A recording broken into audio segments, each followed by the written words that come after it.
तू जा, मला बोलू दे. नाही, आत्ताच्या माझ्यासोबत. शुभ्रा बाळा, 2 मिनिटं लागतील. होईल तिचं 2 मिनिटात बोलू. 2 मिनिटात होईल, आपण नंतर खेळू. तू जा. हॅलो अबीर, बोल. हॅलो ओवी, मला ना तुला एक प्रश्न विचारायचा असतो बघ. कसला प्रश्न? ओवी, मला सांग, काल कार्यक्रम झाल्यानंतर असं का झालं असेल म्हणतो मी. माझ्या आईने मला तुझ्या बाबांच्या हातून एवढ्या रागाने का खेचून घेतला असेल म्हणतो मी. आणि मग लगेच तुझे बाबाही तुला घेऊन का निघून गेले असतील. अबीर, मला तर काहीच कळत नाही रे. मला तर खूप राग आला होता बाबाचा. मला पण आईचा खूप राग आला असतो बघ. पण ओवी, तू विचारलंस का ग तुझ्या बाबांना की ते तुला असं का घेऊन गेले असतील म्हणून. नेमकं त्यांना काय झालं असतं हे तरी माहित असतं का ग तुला. अरे मी विचारलं, खूप वेळा विचारलं, पण त्याने घरी आल्यावर पण काहीच सांगितलं नाही. उलट तो माझ्यावर रागवला आणि मला काकूंसोबत पाठवून दिलं. सेम, माझ्या आईने पण मला काहीच सांगितलं नसतं. मी विचारलं तर तिने विषयच बदलला असतो की ग.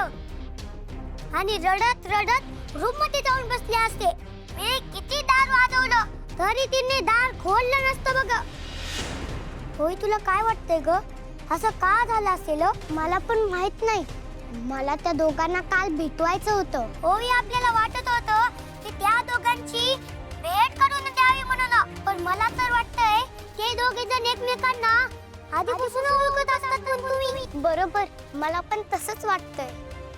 पण प्रॉब्लेम असा आहे, ते दोघं आपल्याशी काही बोलतच नाहीयेत. आपण जर काही प्रश्न विचारला तर ते आपल्यावरच रागवतात. मग कसं करणार ते एकमेकांना ओळखतात की नाही. मोठ्यांनी आपल्याला नाही सांगितलं तर काय झालं म्हणतो मी. आपल्याला त्या मागचं खरं काय ते शोधून काढावं लागेल. आणि ते आपण लवकरच शोधून काढूयात म्हणतो मी. कसं शोधून काढणार अबीर? आपण तर लहान आहोत. होय, आपण दोघं लहान असतो तरी आपण खूप हुशार असतो म्हणतो मी. तू घाबरू नकोस ग. माझ्या डोक्यात ना एक प्लॅन असतो बघ. आता मी सांगतो ना तसंच कर.